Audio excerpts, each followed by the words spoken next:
Bapak, Ibu, saudara-saudariku yang terkasih dalam Tuhan kita Yesus Kristus, salam sejahtera untuk kita semua. Berkat Allah yang Maha Kuasa senantiasa menyertai kita.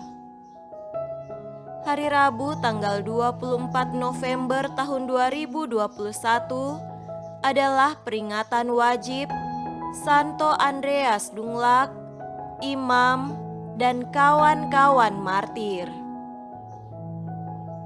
Para misionaris Kristen pertama kali membawa iman Katolik ke Vietnam pada abad ke-16. Pada abad ke-17, ke-18, dan ke-19, umat Kristiani menderita penganiayaan oleh karena iman mereka.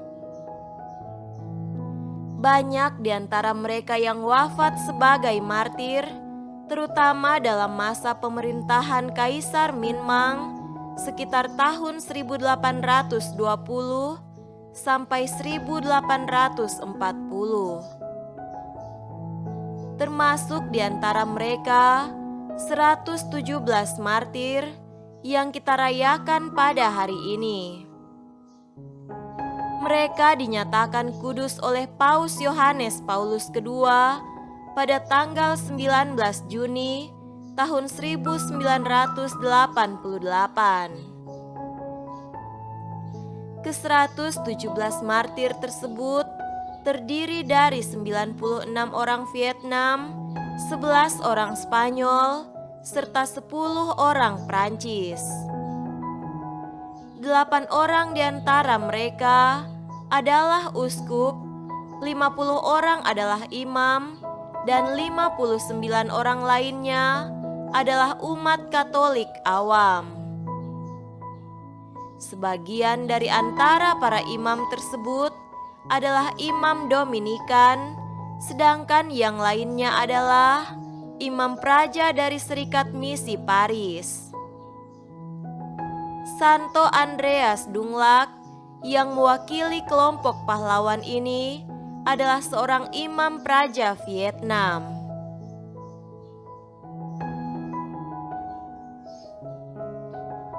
Marilah kita mendengarkan dan merenungkan bacaan-bacaan kitab suci. Bacaan pertama dari Nubuat Daniel pasal 5 ayat 1 sampai 6, dilanjutkan dengan ayat 13 sampai 14, ayat 16 sampai 17, dan ayat 23 sampai 28. Raja Belsyazar mengadakan perjamuan yang besar untuk para pembesarnya, 1.000 orang jumlahnya. Dan di hadapan 1.000 orang itu, ia minum anggur. Dalam kemabukan anggur, Belsyazar menitahkan orang membawa perkakas dari emas dan perak yang telah diambil oleh Nebukadnezar ayahnya dari dalam bait suci di Yerusalem, supaya raja dan para pembesarnya, para istri dan para gundik mereka minum dari perkakas itu. Kemudian dibawalah perkakas dari emas dan perak itu yang diambil dari dalam bait suci, rumah Allah di Yerusalem. Lalu raja dan para pembesarnya, para istri dan para gundik mereka minum dari perkakas itu. Mereka minum anggur dan memuji-muji dewa-dewa dari emas dan perak, tembaga, besi, kayu, dan batu. Pada waktu itu juga, tampaklah jari-jari tangan manusia menulis pada kapur dinding istana raja di depan kaki Dian, dan raja melihat punggung tangan yang sedang menulis itu. Lalu raja menjadi pucat dan pikiran-pikirannya menggelisahkan dia. Sendi-sendi pangkal pahanya menjadi lemas dan lututnya berantukan. Lalu dibawalah Daniel menghadap raja. Bertanyalah raja kepada Daniel, "Engkaukah Daniel itu, salah seorang buangan yang telah diangkut oleh raja, ayahku, dari tanah Yehuda? Telah kudengar tentang engkau, bahwa engkau penuh dengan roh para dewa, dan bahwa padamu terdapat kecerahan, akal budi dan hikmat yang luar biasa. Tetapi telah kudengar tentang engkau, bahwa engkau dapat memberikan makna dan dapat menguraikan kekusutan. Oleh sebab itu, jika engkau dapat membaca tulisan ini dan dapat memberitahukan maknanya kepadaku, maka kepadamu akan dikenakan pakaian dari kain ungu, dan pada lehermu akan dikalungkan rantai emas, dan dalam kerajaan ini engkau akan mempunyai kekuasaan sebagai orang ketiga." Kemudian Daniel menjawab raja, "Tahanlah hadiah tuanku, berikanlah pemberian tuanku kepada orang lain. Namun demikian, aku akan membaca tulisan itu bagi raja dan memberitahukan maknanya kepada tuanku.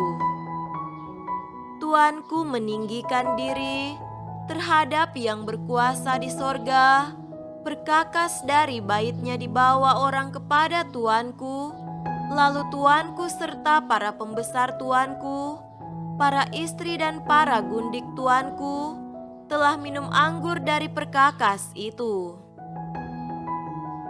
Tuanku telah memuji-muji dewa-dewa dari perak dan emas, dari tembaga, besi, kayu dan batu, yang tidak dapat melihat atau mendengar atau mengetahui, dan tidak tuanku muliakan Allah yang menggenggam nafas tuanku dan menentukan segala jalan tuanku. Sebab itu, ia menyuruh punggung tangan itu, dan dituliskanlah tulisan ini. Maka inilah tulisan yang tertulis itu: Mene, Mene, Tekel Ufarsin. Dan inilah makna perkataan itu: Mene, masa pemerintahan tuanku dihitung oleh Allah dan telah diakhiri. Tekel, tuanku ditimbang dengan neraca dan didapati terlalu ringan. Peres, kerajaan tuanku dipecah dan diberikan kepada orang Media dan Persia. Demikianlah sabda Tuhan. Syukur kepada Allah.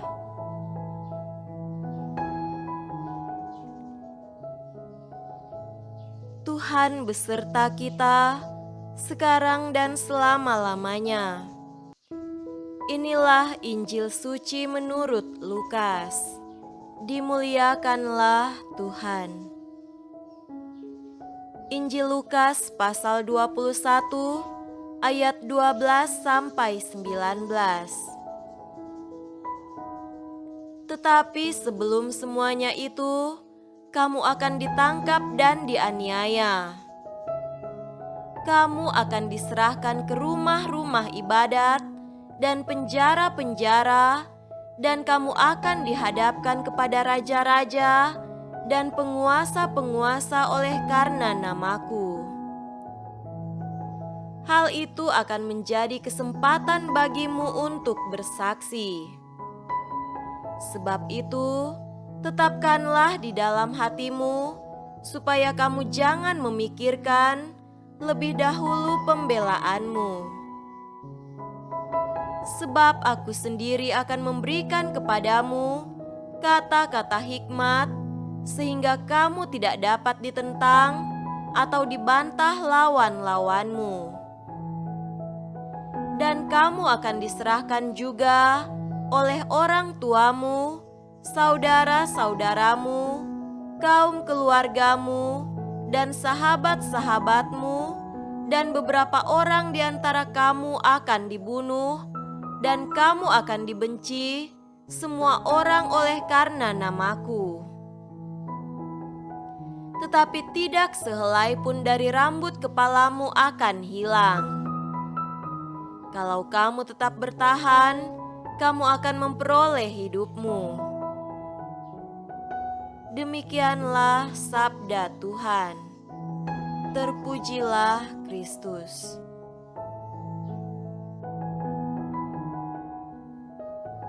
Saudara-saudariku yang terkasih dalam Tuhan kita Yesus Kristus, tema renungan kita pada hari ini adalah bertahan untuk memperoleh hidup.